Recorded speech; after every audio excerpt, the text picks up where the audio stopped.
Rav Mergui, depuis quand le SEJ existe? Mes chers amis, le SEJ existe depuis plus d'une trentaine d'années. Il a été fondé par mon ami et maître Rav Binyamin Ringer Alav Ashalom. C'était une nouveauté dans notre ville de Nice de créer une yeshiva, un centre d'étudiants. Cet homme, qui était un grand maître, il a fait des choses extraordinaires. Il a créé le restaurant universitaire pour les étudiants, qui continue à fonctionner malgré certaines difficultés. Et cette année, nous remercions Monsieur Hayon, qui a bien voulu prendre la responsabilité de diriger la cuisine.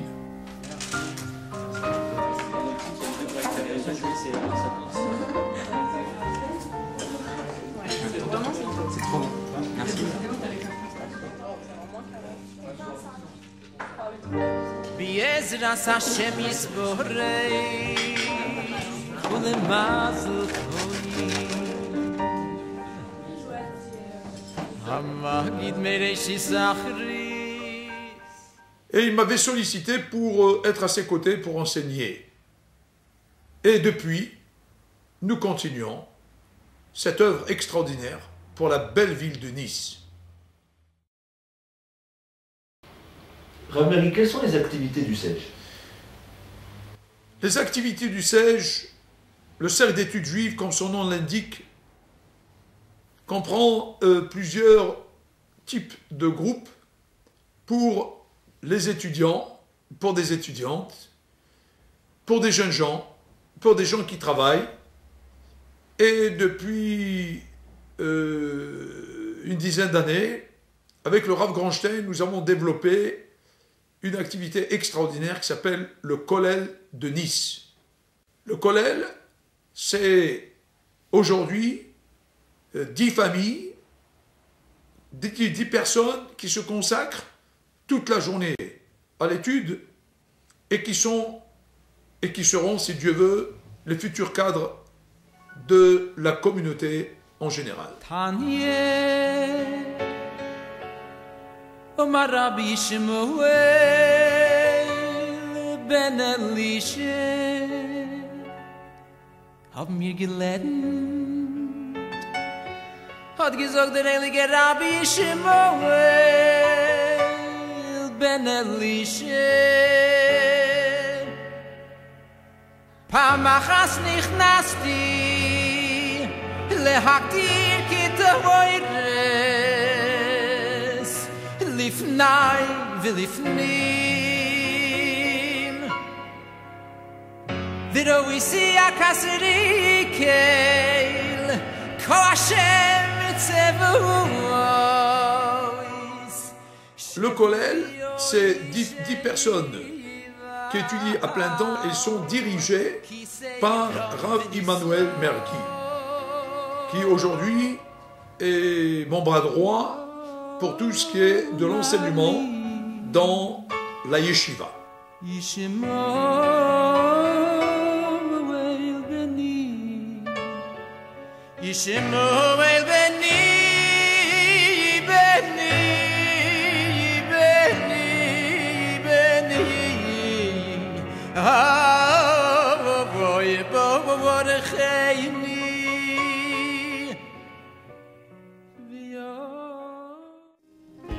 Eishes chayil nimtzo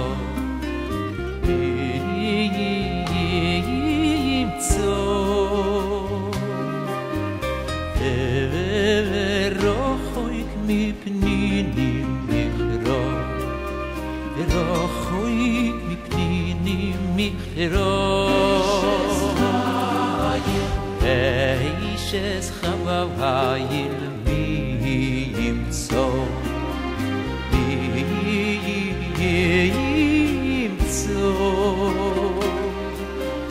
Verochoik mipninim michro רוחוי מפניני מקרוב נוי פותח בו לי ובעלו ושולו לא יחזור גמולה סוטוי ולא יראו את בואי לימי חייהו נוי פותח בו לי ובעלו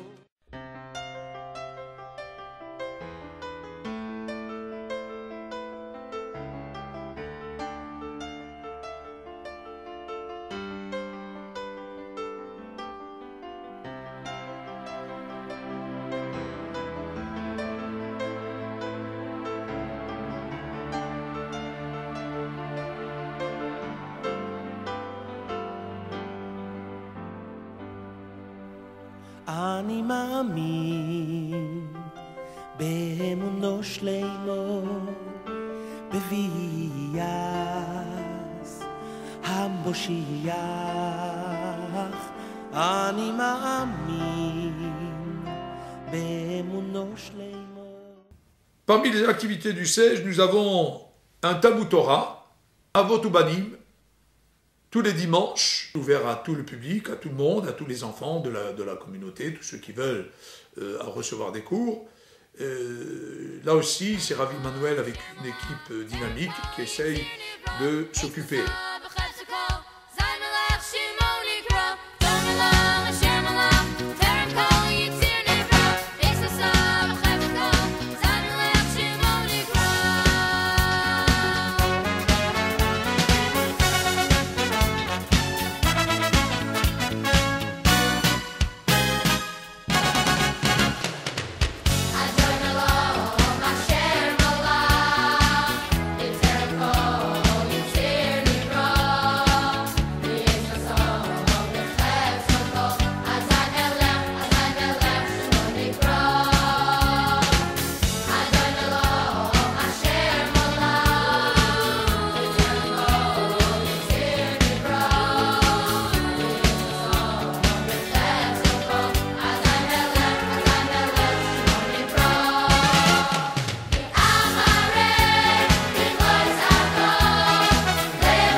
En quoi consiste cette étude toute la journée? personnel. Quels sont les différents sujets, les différents domaines qui sont abordés dans cette étude? Très bien. Alors, avant tout, c'est l'étude des textes talmudiques. Le Talmud, ce sont les textes qui vont permettre à ces jeunes de connaître les lois du droit, le droit de la Torah, le droit qui se dégage de la Torah, les lois de la Kashrut, les lois morales. Nous enseignons aussi le Chumash, la paracha de la semaine, d'une manière bien sûr bien approfondie. D'ailleurs, pour cela, il y a un cours qui est donné par Rav Emmanuel tous les vendredis matins au Kollel Man. Et à côté de cela, et bien sûr, la pensée juive et le travail sur ce que nous appelons en hébreu les midot, sur les qualités humaines dans la relation de l'homme avec son prochain. Ces jeunes gens du Kollel, bien sûr, consacrent une grande partie de leur temps à l'étude, mais aussi ils donnent des cours, ils ont des activités, ils organisent entre autres des cours pour les couples.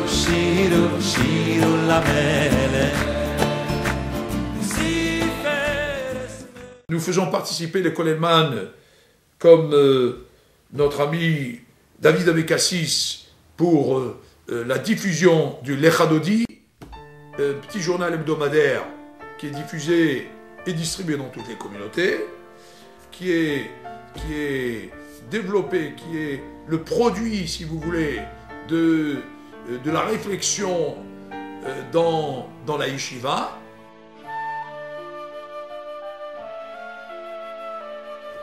Notre ami Thierry Darmon aussi qui se dévoue pour donner des cours à tous les moments de la journée. Et bien sûr, chacun se construit et il construit en même temps qu'il évolue dans son entourage les personnes et les jeunes gens qui veulent, qui s'intéressent, qui veulent connaître un peu plus la Torah. On m'a parlé aussi d'un cheder pour les enfants qui étaient à l'école juive et qui veulent aussi profiter du dimanche pour continuer leur étude. Est-ce que c'est toujours d'actualité? Alors le cours, bien sûr, il y a un cours spécialisé pour, on peut appeler ça une petite yeshiva ktana pour le dimanche matin. Alors il y a notre ami David Abekassis qui prend qui est très bon groupe de tous les enfants de l'école qui sont à peu près du même niveau. Et le dimanche et le mercredi après-midi, donc je disais, c'était Rav Emmanuel qui prenait les enfants pour leur faire un peu de Mishnah. Comment vous situez le Sej dans la ville de Nice? Mais écoutez, le Sej, pour moi, il occupe une place importante. Nous essayons d'être présents dans toutes les activités de la ville, soit d'abord par les émissions à la radio.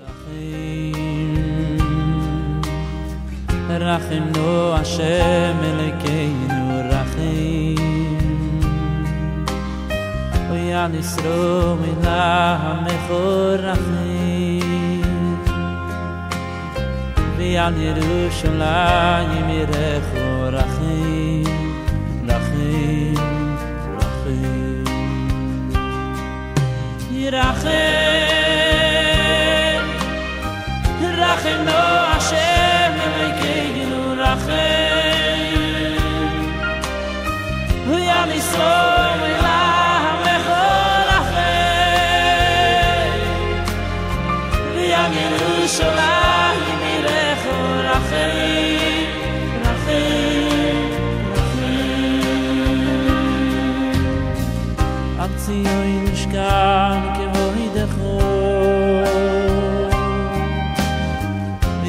Malchus beis David Meshiach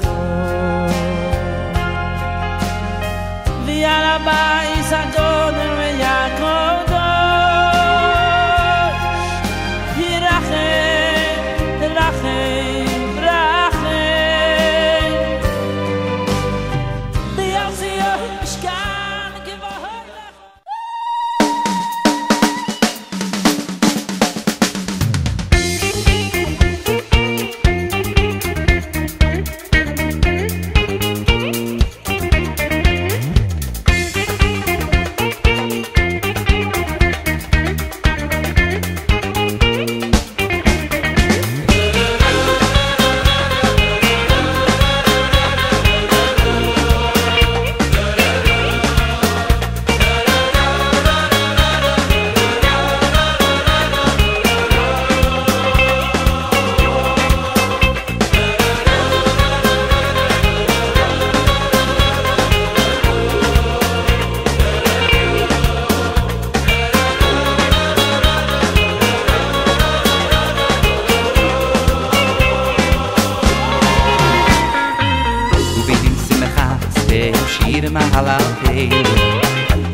Nous avons des conférences. Nous faisons venir tous les mois le Rav Ben Shetrit, que vous connaissez tous très très bien, et qui apporte un plus, qui apporte quelque chose de spécial dans sa façon d'exposer, de présenter.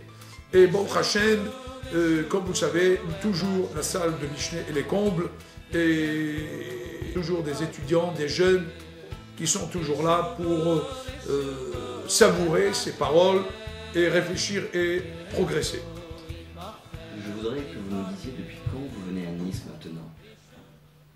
Ça fait à peu près 4 ou 5 ans que je viens régulièrement à Nice pour essayer un peu de continuer l'action du SEJ au travers de conférences régulières. Et il semblerait que le public niçois vous suive. Qu'est-ce qui vous motive, entre autres, pour venir à Nice si fréquemment, vous qui habitez Paris? C'est une logique un peu de partenariat. C'est-à-dire que moi, je me sens bien avec le public niçois. Le public niçois le renvoie bien. La communauté est très, très demandeuse. Je le sens très bien. Je vois la motivation, l'enthousiasme des gens et puis la recherche. Donc, cet échange, il se perpétue. Je vois à quel point est-ce que, au travers de chaque conférence, malgré la diversité des sujets, les gens sont au rendez-vous. Et avec Rav Mergui, chaque mois, on est un peu plus surpris de manière positive du nombre de personnes qui participent. Donc, je suis encouragé à continuer. En fait, quand j'ai remarqué que la soif elle-même des gens, elle n'est pas directement liée au sujet. En fait, quand on avait remarqué avec Laura Mergui, quel que soit un peu le sujet, les gens viennent parce qu'il y a une recherche aujourd'hui, il y a une très grande soif de Torah qui n'est pas propre à Nice, que je rencontre un peu dans toutes les communautés où j'ai l'occasion de travailler. Et je vois qu'aujourd'hui, les gens ont soif de Torah. Maintenant, plus on va essayer d'être authentique, de rapporter les choses dans le texte, même si on peut faire des élargissements et des enseignements, bien sûr, qui vont s'appliquer sur la vie de tous les jours, je vois qu'en fin de compte, ce n'est pas vraiment un problème de sujet. Les gens sont demandeurs, et ils veulent entendre quelque chose d'authentique, de réel, et qui les aide à traverser les difficultés de leur vécu. Et ça marche bien, ça marche très très bien à Nice. Alors moi j'ai toujours dit, c'est un petit peu comme quelqu'un un chercheur d'or. Vous voyez, il est en bas d'une rivière aux États-Unis, puis l'eau coule, et lui il a un tamis, Puis il y a un tamis avec des gros trous, des petits trous, il y a tous les niveaux. Il y a des gens qui vont comprendre l'importance de l'étude et qui vont se mettre d'un seul coup à étudier. Il y a des gens qui vont accepter de faire Shabbat parce qu'ils ont été sensibilisés. Il y en a d'autres qui vont accepter de manger kasher quelques fois. Il y en a qui vont mettre les téfilines un peu tous les jours. Puis il y a des gens qui vont arrêter de parler sur les autres. D'autres qui vont comprendre qu'ils perdent leur temps dans le conflit qu'ils entretiennent avec leurs femmes. D'autres qui vont se réconcilier avec leurs enfants. Chacun à son niveau. On peut avoir des grosses pépites ou des petites pépites. Mais en tout cas, le résultat, on le voit dans les yeux des gens et on voit dans le suivi. C'est-à-dire que les questions, par exemple, qui vont être posées à la fin d'une conférence ne sont pas du tout les mêmes. Je vois comment les gens évoluent. Je vois les contacts qu'ils prennent avec le Rav Mergui. Je reçois les emails, je reçois des téléphones des gens de Nice. Je reçois des témoignages aussi, de remerciements, des gens qui me montrent combien leur vie a changé, à travers aussi l'écoute des cours qu'ils peuvent acquérir à la fin de chaque conférence. Ça veut dire que je vois que les gens sont dans une dynamique de recherche et surtout d'évolution. Pour pas que ça reste un discours statique, un discours philosophique pour développer la culture. C'est un discours dynamique et je vois au travers des gens. Parce qu'eux-mêmes, ils me disent au fur et à mesure des années combien ils ont résolu et combien ils ont pu éclairer leur vécu grâce aux enseignements qui ont été dispensés.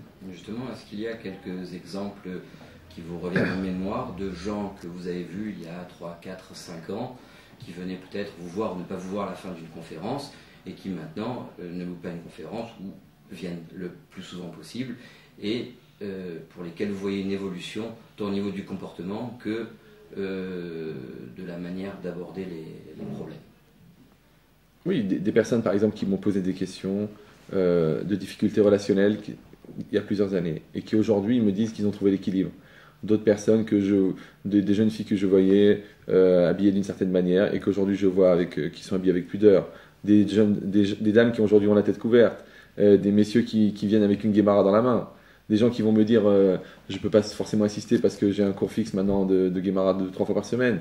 Des gens qui vont au cours de Shurim de Rav Mergui. Donc je vois bien que les choses, elles évoluent. D'ailleurs, c'est très facile. Selon la nature de la question et selon la brillance du regard durant la conférence, on voit tout de suite si la personne est engagée dans une dynamique de culture ou une dynamique d'évolution.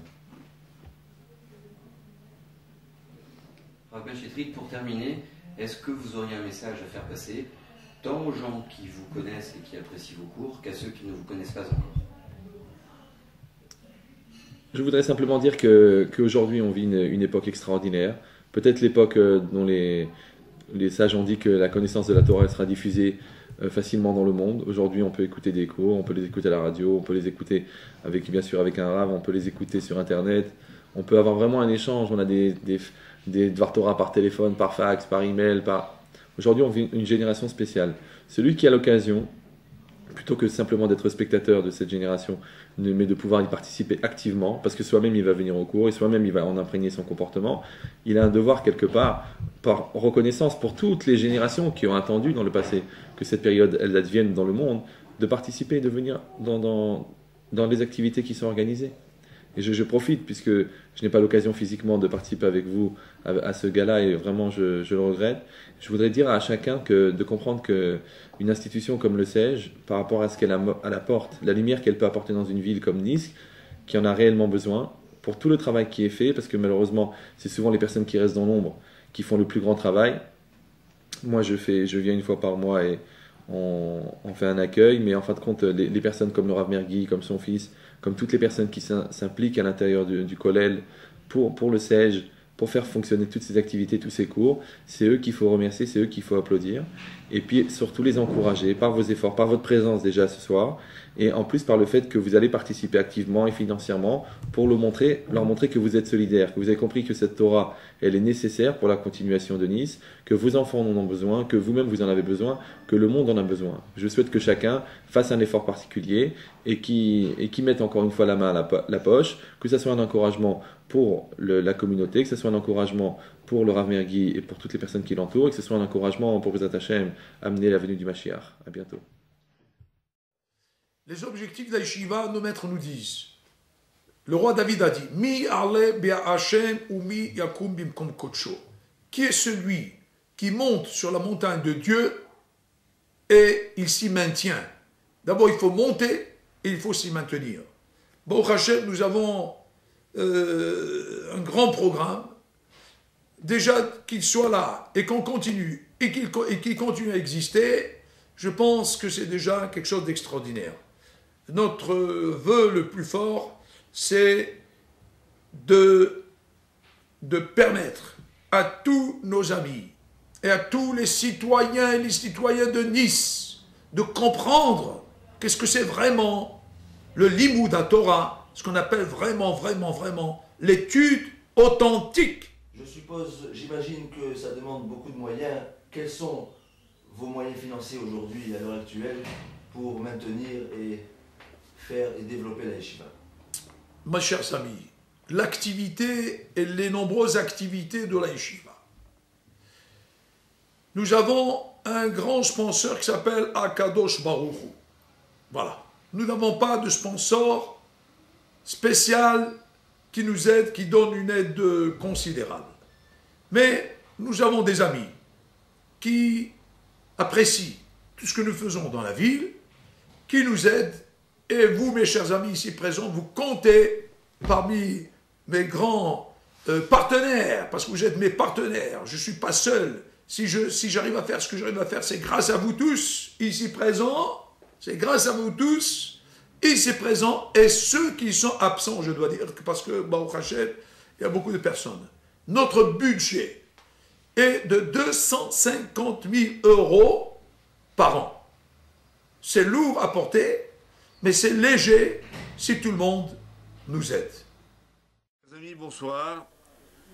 Tout ce qui touche évidemment à toutes les communautés ne m'est pas indifférent, mais il est vrai que pour la communauté de Nice, j'ai un sentiment particulier. Je n'oublie pas que j'y ai connu à la fois mon épouse et la Torah et beaucoup d'autres choses, et que j'y garde des liens très forts, notamment avec les yeshivas de Nice. Et je voudrais me souvenir, en parlant maintenant, de l'amitié et également de l'admiration que je portais à Rav Ringer, Zecher Tzadik Livracha, et combien sa disparition a été ressentie par nous tous comme un véritable cataclysme, et que malgré tout, des Yadayim Neemanot, des mains fermes et dignes de confiance, ont repris le flambeau et ont permis à la ville de Nice de continuer d'avoir cet outil tellement indispensable, irremplaçable, qu'est cette yeshiva. Je voudrais mentionner également la mémoire de M.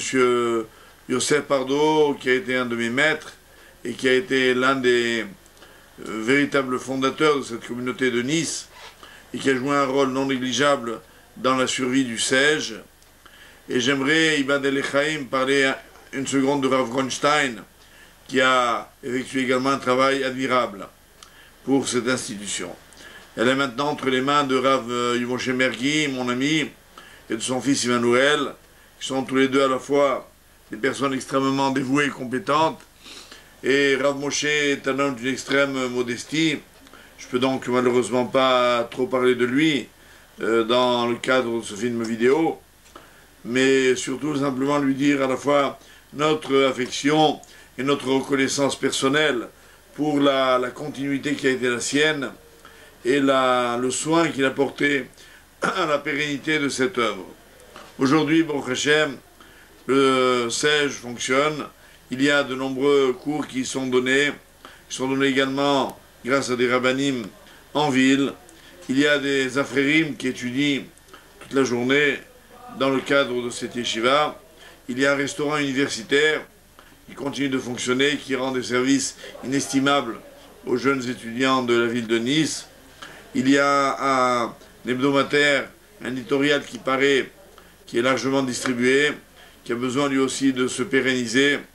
En un mot, l'ensemble de la Torah de la ville de Nice repose sur cette institution. Voilà pourquoi vous aurez tous à cœur de faire un effort particulier pour l'aider. Et par avance, pour ma part, je vous en remercie. Et je suis sûr que vous saurez être à la hauteur de nos attentes. Be'aslacha, kol tov. אנחנו מאמינים בני מאמינים אנחנו מאמינים בני מאמינים ואין לנו אמין להישואל ואין לנו אמין להישואל אוי אלו אלו אלובינו אלו אלו אלובינו אבינו שבשמיים אנחנו מאמינים בני מאמינים ואין לנו אמין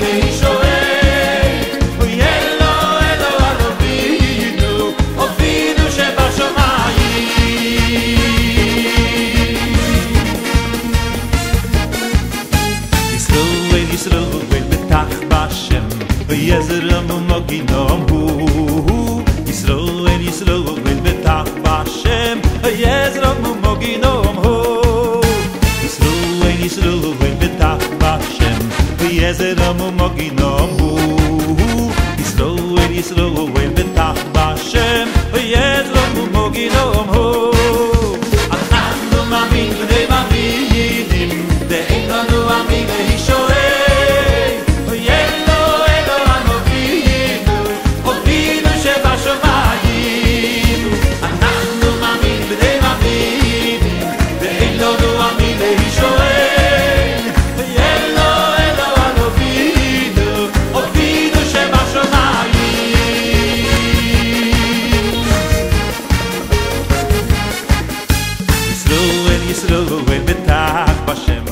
Yezram Moginom Hu Yisroel Yisroel Betach Bashem Yezram Moginom Hu Yisroel Yisroel Betach Bashem Yezram Moginom Hu